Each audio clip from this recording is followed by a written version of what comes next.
So after torture, basically, in front of him, I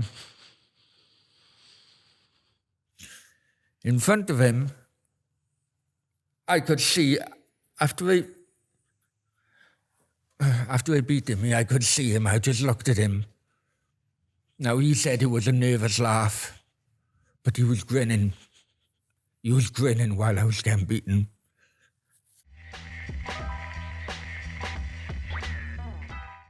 The head guy puts his hand out. Oh, Adam, how are you doing? Puts his hand out. And I'm thinking, who the fuck are you? You know? Have you had a few lines by then? Yeah, as well, yeah. Fucking hell. Me and her, we said it and probably half a gram. Yeah. I'm thinking, who the fuck are you?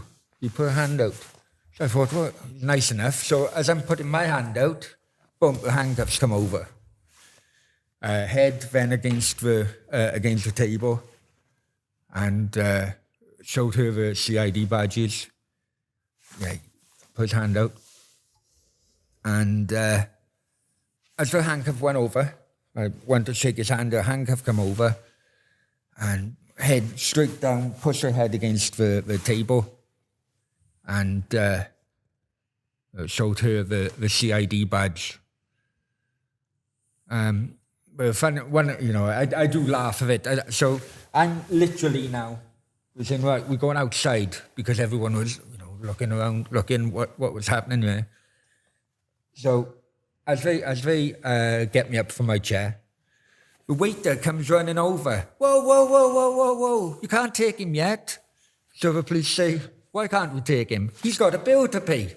So they literally uncuffed me. I had to pay the bill.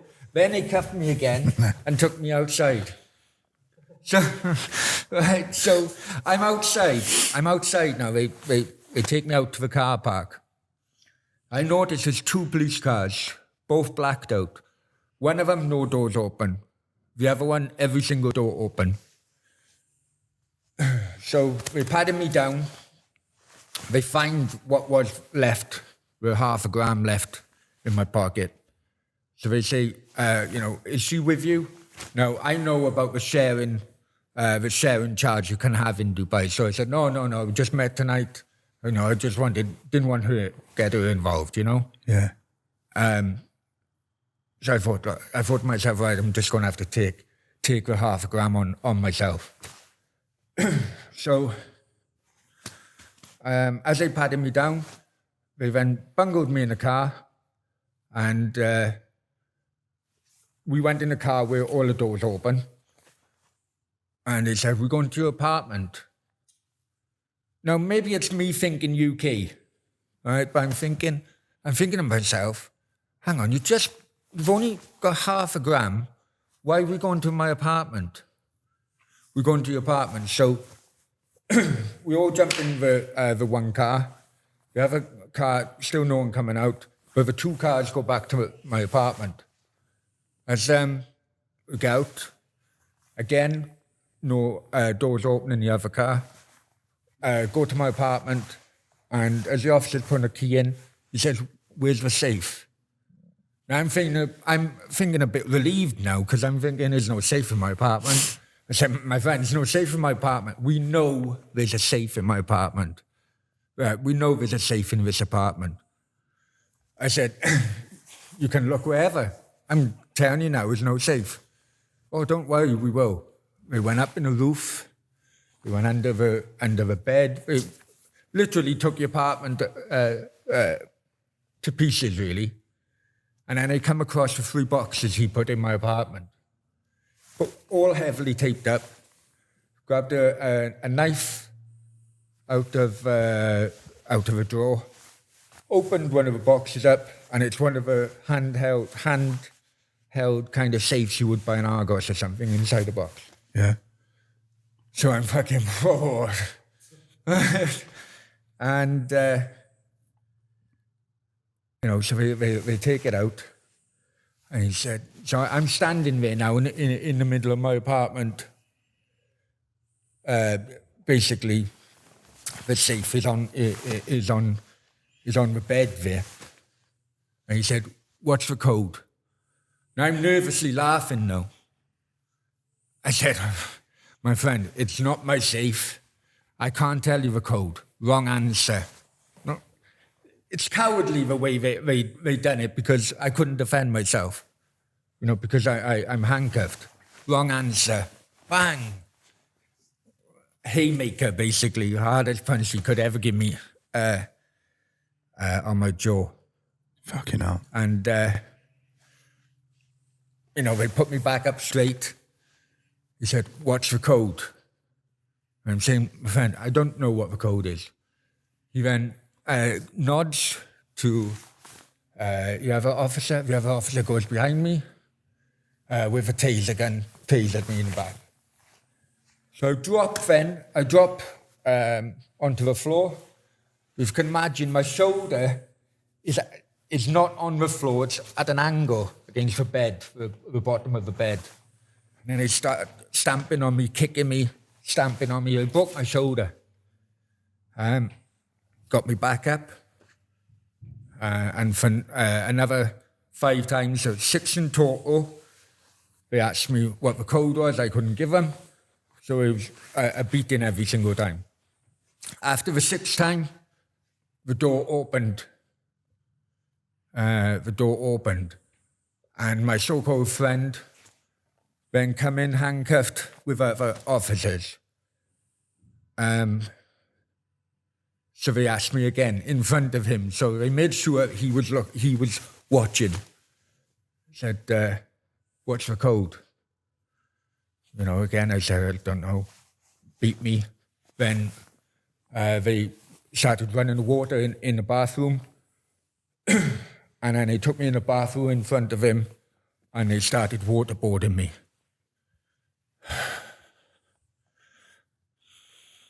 You right? Yeah. Want to take a minute or? No, I might. So this must have been... No, but...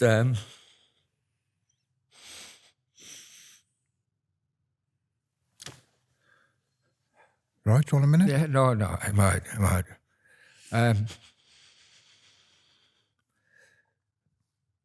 So after torture, basically, in front of him, I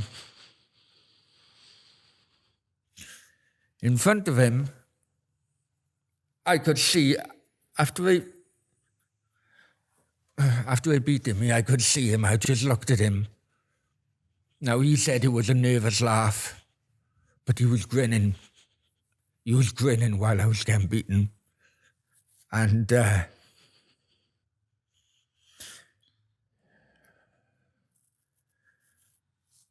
I managed to get enough oxygen.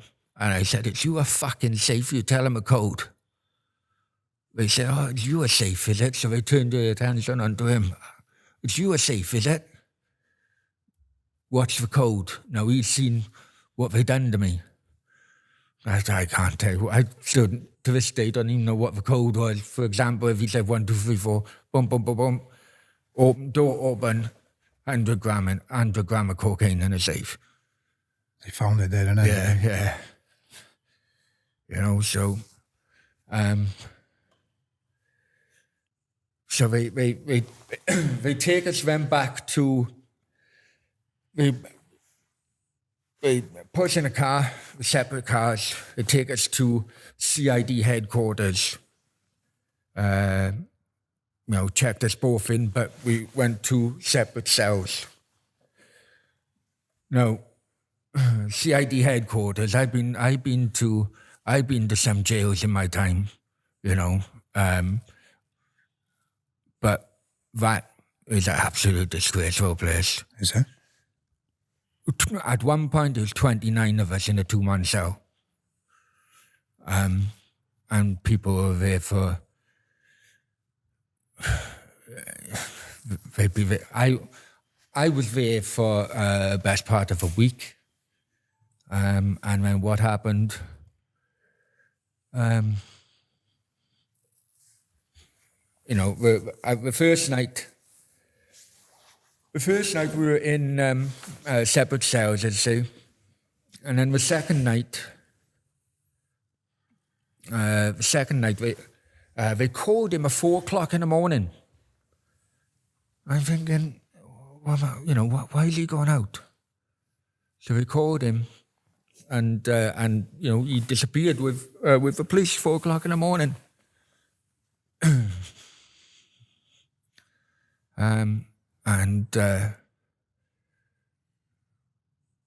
I didn't know. I didn't know until many months later that the reason they called him at 4:00 in the morning.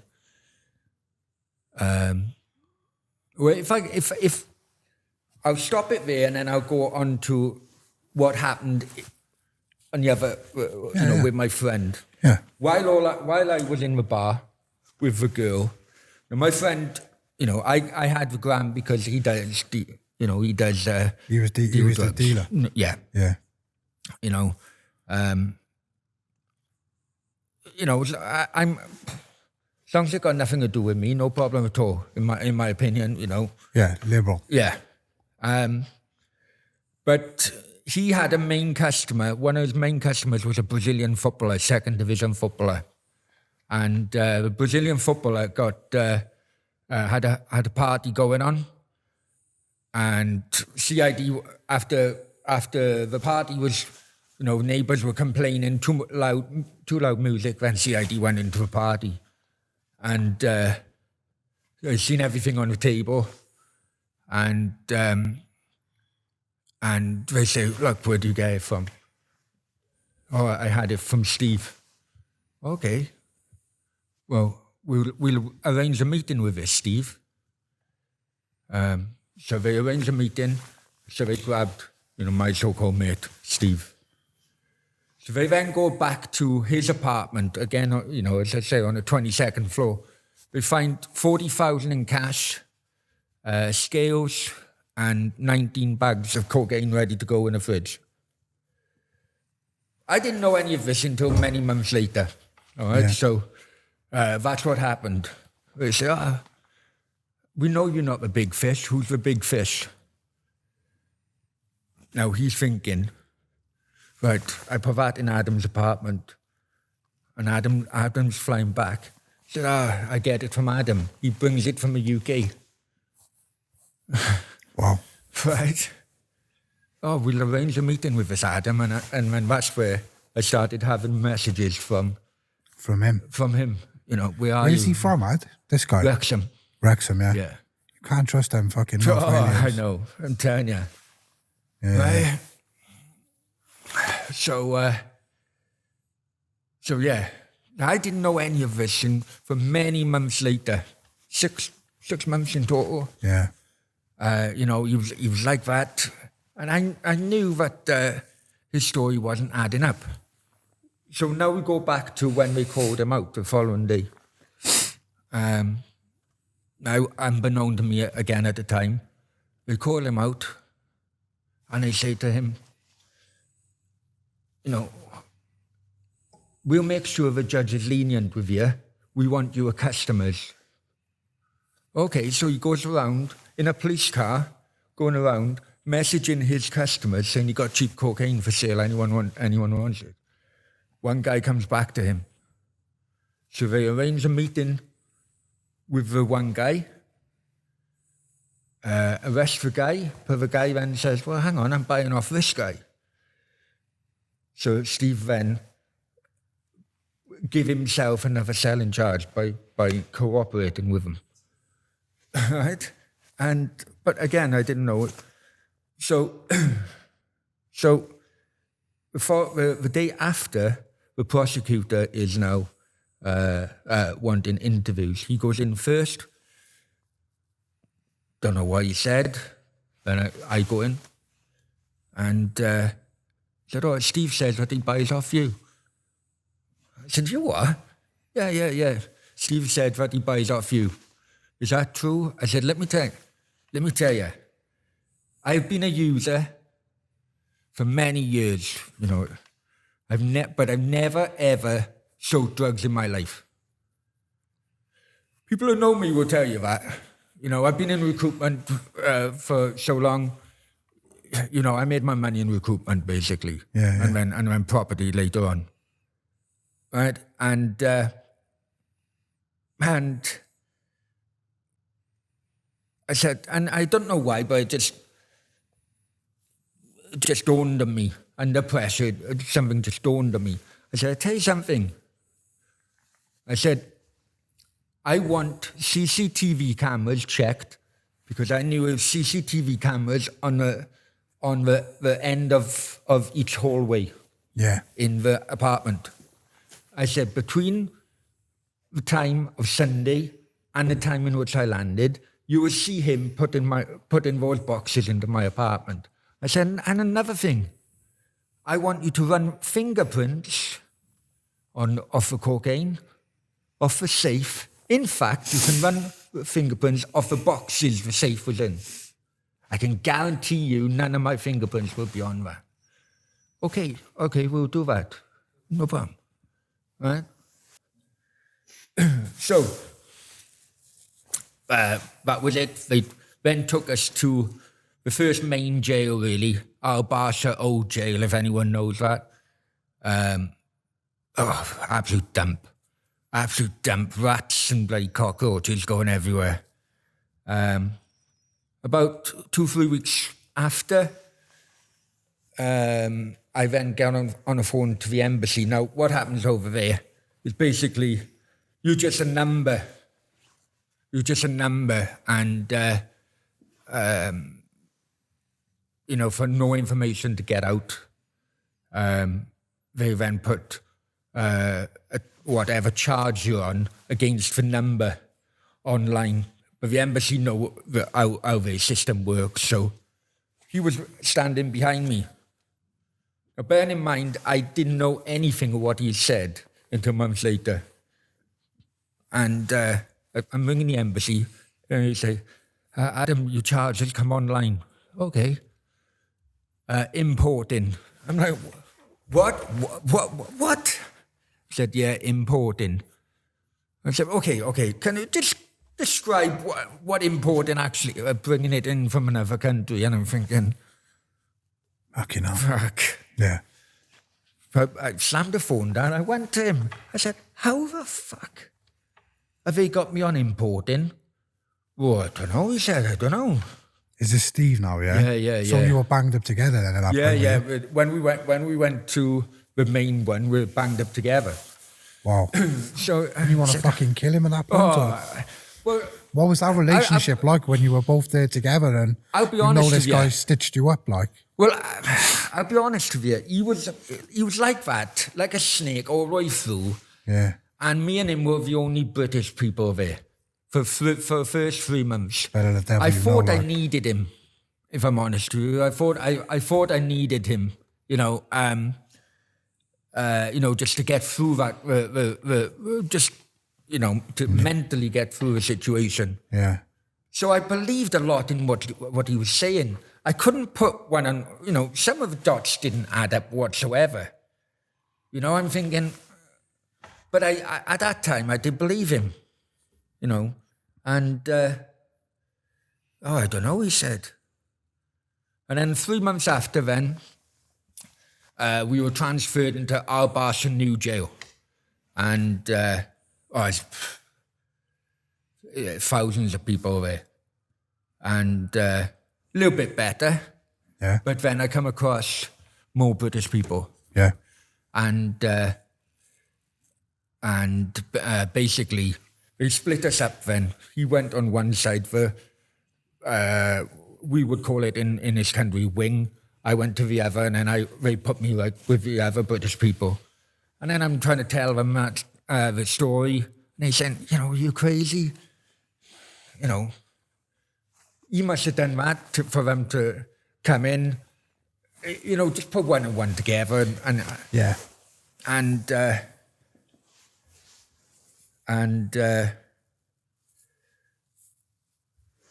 yeah, and that's when the fighting with him started. That's when the fighting with him started, because I then approached him and said, look, some of your story doesn't add up, and he then told me exactly what happened. Then around about the same time, the embassy come in with the case file, And yeah, basically, I was informed by them exactly word for word what come out of his mouth. Really, I couldn't stop fighting him, if I'm honest with you. What were you doing? Just catching him on the one side of the jail, were you? And then that just, Oh, I catch him in toilets. yeah? Catch him in toilets all the time. Were you actively like, Oh, actively, honestly. setting about him? Honestly. Yeah. 8 fights in total. What was he doing? Was he fighting back, or were you just fucking giving it to Oh, him? yeah, he was defending himself. Was he, yeah? You know, defending himself. But it,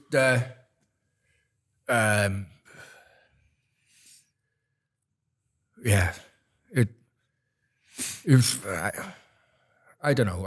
I think as time went on, and more and more people, you know, they try and tell him, look, you need to get your lawyer change statements and so on. Which, in all fairness to him, he did say he would do. But after the first few months, the lawyers and the embassy went to a prosecutor, and he said, look, Adam is innocent. You know, he was out of the country when this happened. You got the CCTV, the fingerprints. You know, you clear alibi. He's innocent in all this. You know, can you please let him go? He said, oh no, you got to wait into a court. So